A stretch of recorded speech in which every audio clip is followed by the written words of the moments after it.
Hare Nama Hare Nama eva kevalam Kalo nasteva nasteva nasteva gatiranyata.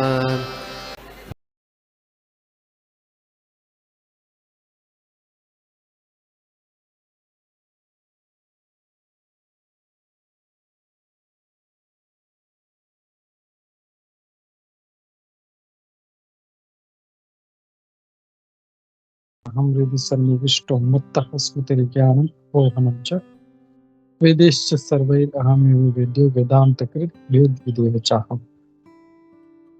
हरे कृष्णा। तो हम लोग देख रहे हैं भक्ति रसामृत सिंधु नेटर ऑफ डिवोशन का दूसरा अध्याय, फर्स्ट स्टेजेस ऑफ डिवोशन, भक्ति के पहले के स्तर मैं शेयर करता हूँ। Okay, this paragraph is done. Okay, तो ये वाला पैराग्राफ हम लोग देख रहे हैं। लोग दूसरे अध्याय का भी हमने कुछ पैराग्राफ देखे थे, अभी यहाँ से कंटिन्यू करते हैं। प्रत्येक जीव माया के पाश में है, is held to be in an, वो अपने एक बहुत ही एबनॉर्मल पागलपन के कंडीशन में है। श्रीमद् भागवतम में ये कहा गया है, आमतौर पे जीवात्मा जो है वो पागल है, बद्ध जीव, सॉरी नॉट जीवात्मा, एक बद्ध जीव, कंडीशन सोल जो है वो पागल है। क्यों? क्योंकि वो ऐसे गतिविधियों में लगा है जो उसे बंधन में और उसको दुख भोगने में लगाते हैं।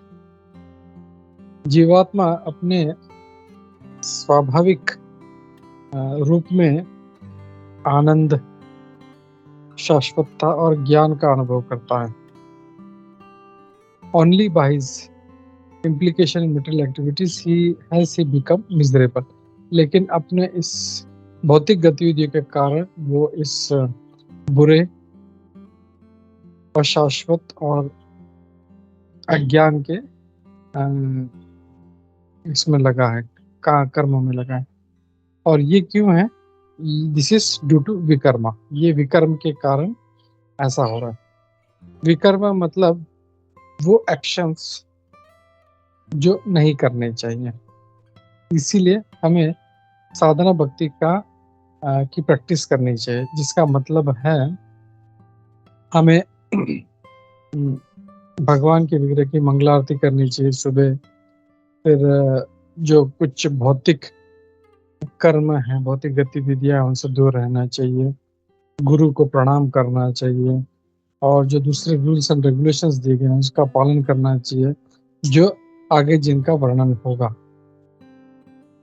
This practices will help one become cured of madness. और ये अगर हम लोग करते रहेंगे तो ये जो पागलपन जो है हमारा ठीक हो जाएगा।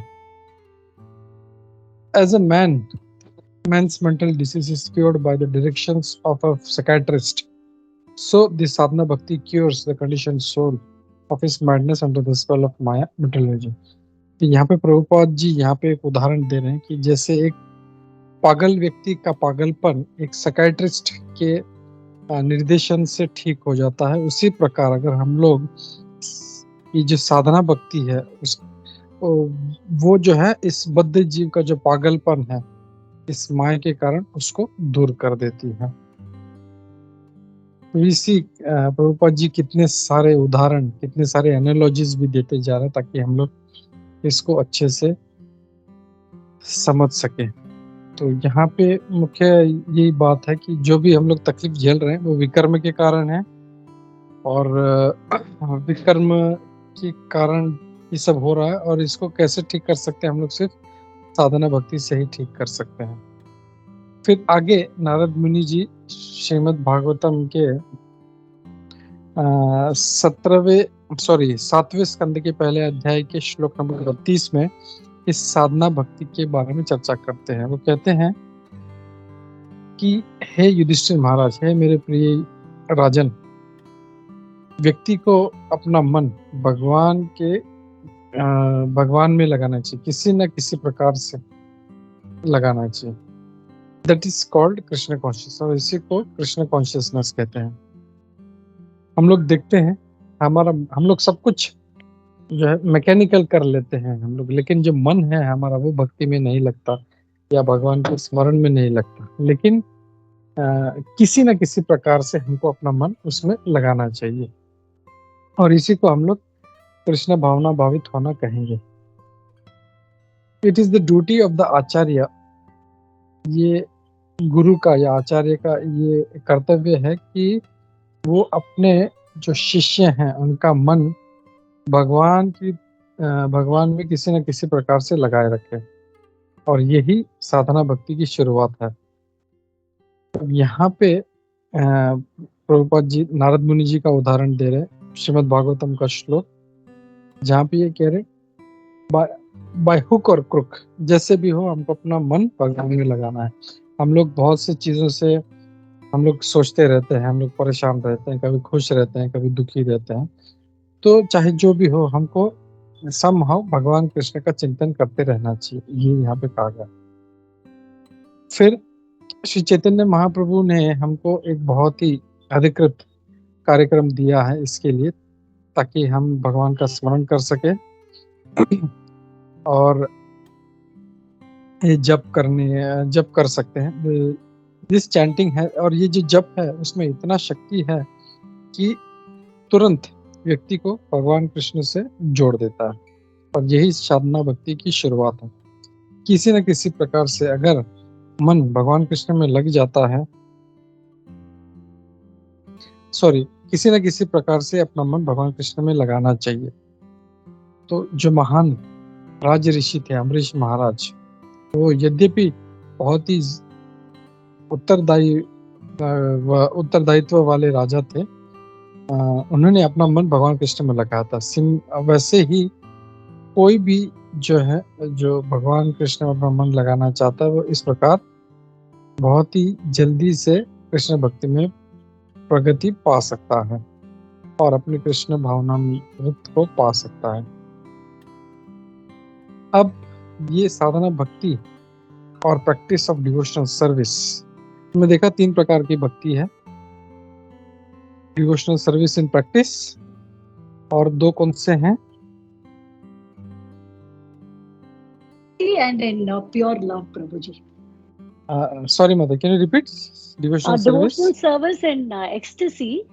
Ecstasy. And I think devotional service in pure love. Pure love. Okay, तो 3 प्रकार की भक्ति है।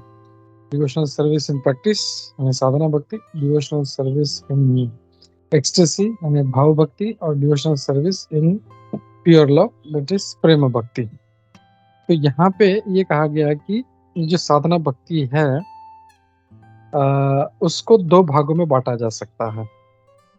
पहला भाग उसे सेवा कहते हैं। आप सेवा अपने नियमों के अनुसार, रूल्स एंड रेगुलेशंस के हिसाब से, one has to follow this, और हमें उस अलग अलग नियम को पालन करना चाहिए, और गुरु की आज्ञा अनुसार हमें उसको करते रहना चाहिए। और अंडरस्टैंड, या तो गुरु की आज्ञा से या शास्त्रों के अनुसार हमें करते रहना चाहिए, और इसे वैदिक भक्ति कहा गया। तो साधना भक्ति को वैदिक भक्ति भी कहा जाता है। क्यों? क्योंकि हम लोग विधिवत उसको करते हैं, विधि के अनुसार, मतलब हम लोग ये विधि है, वो विधि है, तो वो विधि अनुसार करते हैं, इसके उसको वैदिक भक्ति भी कहते हैं। One has to do it without argument. अब उसमें क्वेश्चन नहीं पूछना है, अरे ऐसे कैसे करें, ये क्यों, ऐसा क्यों, वैसा क्यों, नहीं। हमें बिना आर्ग्यूमेंट के सुबह जल्दी उठना है, मंगल आरती करना है तो करना है, हमको 16 माला करना है, तो ये नहीं पूछ सकते हम लोग 12 क्यों नहीं करे, 4 क्यों नहीं करे, नहीं। जो भी नियम दिया गया है विदाउट आर्ग्यूमेंट, हमें भक्तों की शरण में रहना है, तो ये सारा जो नियम है उसको बिना आर्ग्यूमेंट के पालन करना है।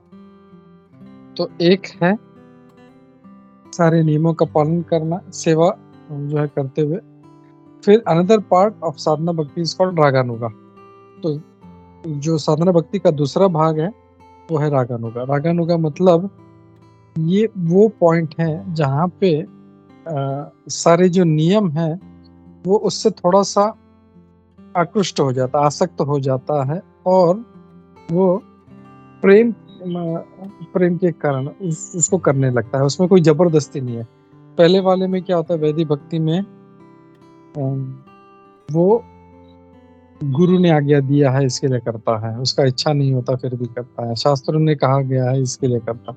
लेकिन रागानुगा में वो अपने मतलब उसको आसक्ति हो जाती है उन नियमों में से। जैसे हम लोग अभी 16 माला करते हैं, तो पहले जब हम स्टार्ट करते थे तो 4 माला के बाद सोचते थे अरे यार कब खत्म होगा, अभी 16 माला। लेकिन अभी 16 माला करने के बाद भी और मन होता है, हम लोग और 4 राउंड करते हैं और 6 राउंड करते हैं। सो दैट इज राग, मतलब हमारा आसक्ति थोड़ा सा हो गया है। सुबह जल्दी उठना है, आरती करना है। सो ये सब हम लोग को मतलब कोई फोर्स नहीं करता हम लोगों को।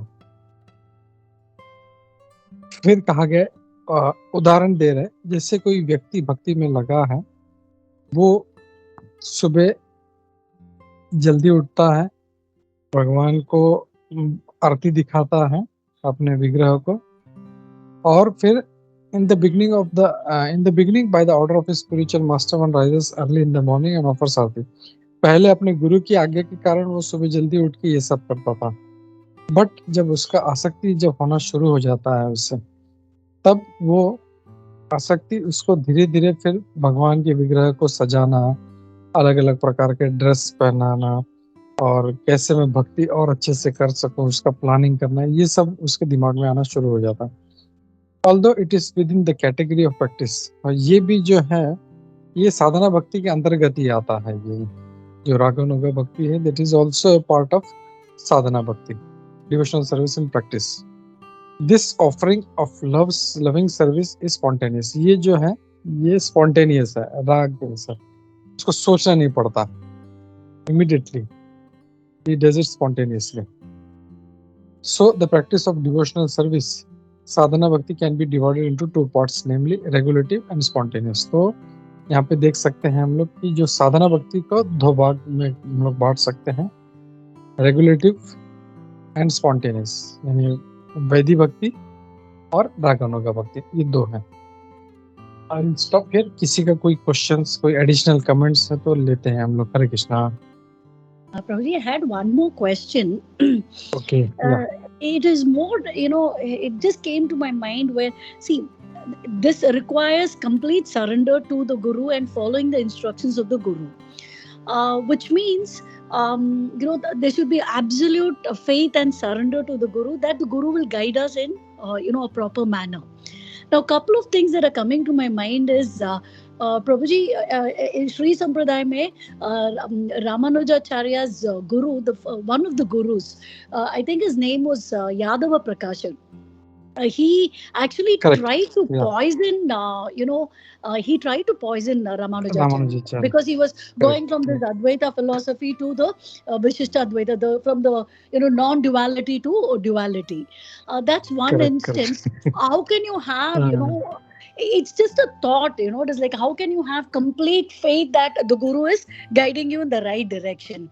And dusra, Radhanath Swami ka book may be, he's always pointed out, it is like that choosing, I just feel, the path will come to us, but choosing the Guru is actually very important. You have to be very careful, because he talks about instances where people are not in our, parampara, but they actually got caught in this tantric thing and running away from all of those, because somehow they were able to control the mind. So he was hiding in the forest, and so there's one of the other people that he actually meets in beyond, in the Himalayas somewhere, when he's actually there doing his meditation, for almost a month. For some time he just goes there and lives among the people there, and then he meets so many people. So he's talking about this one person who kind of somehow got influenced by this tantric this thing and all, and he was running away, because every month he would change his location. So given that thing, how do you know that the Guru is actually, whatever the instructions that the Guru are giving is the Guru is giving is for your own spiritual development? Hare Krishna, Prabhuji. Hare Krishna Mata. Again, this is a googly ball. Actually, if you see, ये जो यादव प्रकाश वाला जो incident है, तो Ramanujacharya was faithful to him. वो उनको surrender थे, but he kept on trying to kill him. And later on, then when he realized he is Advaitavad and I have to follow Vishishta Advaitavad, and then I think he transferred, or maybe you can say he transferred his faith towards another guru, which is from Vishishta Advaitavad. So what we can see is, मतलब जो शिष्य है उसको गुरु के प्रति समर्पण होना चाहिए. He should have full surrender, full faith, उसको पूरा होना चाहिए. And गुरु जो होते हैं, there are different types of guru. तो जो main जो दो गुरु हैं, he is always, जो गुरु हैं असली गुरु, that is, one is Chaitya Guru, which is within our heart, and other form which is physical, we can see. तो अगर हम लोग सिंसियर हैं भक्ति में, तो both the gurus, ये जो चैत्य गुरु हैं और जो फिजिकल गुरु हैं, they will keep us guiding, हमको भक्ति में आगे बढ़ने के लिए. लेकिन in some cases अगर ऐसा है कि अगर वो गुरु सही नहीं है, that physical वाला, but still Lord as चैत्य गुरु जो हमारे हृदय में है, वो हमको गाइड करते रहता है. He will, मतलब वो देखते रहता है. अगर if we have material desires means also not only good, like सुंदर स्त्री, धन, even मुझे नाम चाहिए, मुझे बड़ा बनना है, मुझे बड़ा मेरा नाम होना चाहिए कि मैं इतना बड़ा प्रचारक हूँ, even that लाभ, पूजा and प्रतिष्ठा, even that are material desires. So अगर हमारा हृदय में वो है तो हम लोग फंस जाएंगे. लेकिन if that sincerity is there, हम लोग उसमें नहीं फंसेंगे, तो then that Chaitya Guru, that Lord who is Paramatma within our heart, he will guide us. और जैसे रामानुजाचार्य के साथ हुआ, मतलब यादव प्रकाश जी को छोड़ के then he went to another guru who was from Vaishnava Sampradaya. So this happens, हम लोग ऐसा देखते हैं कि कभी-कभी जैसे बहुत से लोग हैं, जैसे गलत संस्था में फंस जाते हैं, where guru is not authorized. But if that person is sincere, then Lord will guide him to a proper sampradaya. But उसका मन में जो दूसरी, मतलब material desires, लाभ, पूजा, प्रतिष्ठा है, then he will stuck and he will not make spiritual progress actually. That's for the spiritual progress, our sincerity, ना, मैं हमेशा बोलता हूँ भक्ति में सबसे important is sincerity. We need to be very, very sincere, and in that we cannot cheat. I can physically, I can show my humility, I can physically to others, but we cannot cheat the Paramatma who is within our heart. He knows everything. He knows very well. What are we thinking? What are we desiring? He knows everything. पूरा एकदम, it's like a CCTV, under a CCTV camera. We can never hide from him. So he knows what is it. And when he sees हमारा जो एकदम sincere desire है, नहीं, मुझे भक्ति करना है, मुझे भक्ति करना है, मुझे भक्ति करना है, then he will take you to a proper, जैसे राधानाथ महाराज भी, if you see परम पूज्य Radhanath, he was also searching. He was in Himalayas and lot of places, and then finally he came to Srila Prabhupada. And the wonderful thing is what I have heard, that जब ये बड़ा pandal programme था, परम पूज्य राधानाथ महाराज, he came first time, किसी ने बताया कि यहाँ पे ऐसे एक साधु आए हैं, उनका प्रोग्राम है. So I think he was very, very far away. लेकिन Prabhupada was like, no, he was giving lecture and suddenly he saw Maharaj. He said, "You come here." मतलब कितने दूर थे उनको, मतलब immediately उनको बुलाया पास. And then he started interacting with Srila Prabhupada. And we know today, and there are so many instances of so many Maharaj. So, हमारा sincerity अगर है, so we'll always be guided, even if we fall into trap, because we are sincere. So we don't know what is the intention about that other person, जो गुरु है सही है कि नहीं. But we have to keep having faith. Whatever I am following, he is sincere, and I need to follow him. And if we are sincere, then Lord will keep guiding us in that manner. Hare Krishna Mata. I hope I answered your question. Thank you, Prabhuji. That was an excellent answer. So, it's totally, clear to me now. Thank you so much. Hare Krishna. Thank you, Mata. Thank you, Hare Krishna.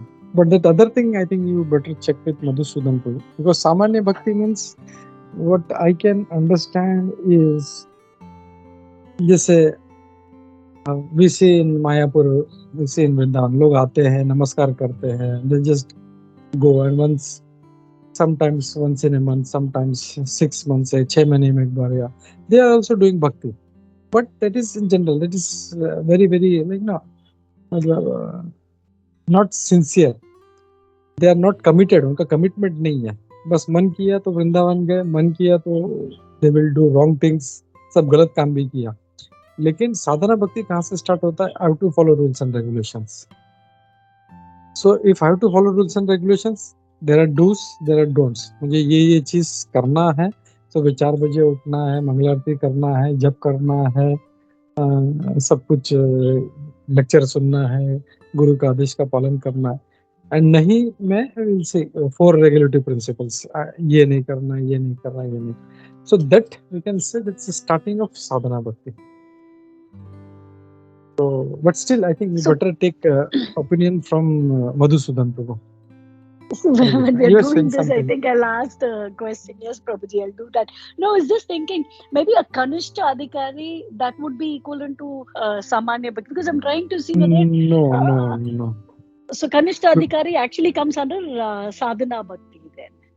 Yeah, no? Because uska bhi initiation ho gaya. He's initiated. Okay. Even that Kanishta Bhakta, he is initiated. Or in the process of initiation, right? It is not No, he's initiated. He's initiated. Okay. He's initiated. Okay. He's sincerely initiated. He's doing his rules and regulation. फर्क क्या है वहाँ पे? वो कनिष्ठ क्यों है? Because वो खाली मंदिर में भगवान को देखता है. He will never see. कोई डिवोटी मिला तो अरे छोड़ना, फालतू आदमी है, क्या है, इसके साथ टाइम वेस्ट करना है. So he will not pay any respect to the Vaishnavas. Okay. They are also devotees. So he will not pay any respect. He doesn't see Lord in that Vaishnavas. But when he goes higher, he will see, oh, this is to their mercy I am going to go ahead in bhakti. भगवान मेरे को मिलेंगे नहीं मिलेंगे, I don't know. But with this devotee's mercy, there are so many Vaishnavas. If मैं उनसे, I rub my shoulders with them, I sit with them, I learn from them, then I am going to progress in bhakti. Because Lord, when He is going to give His mercy, भगवान कब देंगे पता नहीं. So they are my real path pradarshak. So I have to be under shelter of them. Then you can call him a Madhyama Bhakti. But like Kanishta Bhakti, he doesn't pay any respect to the devotees.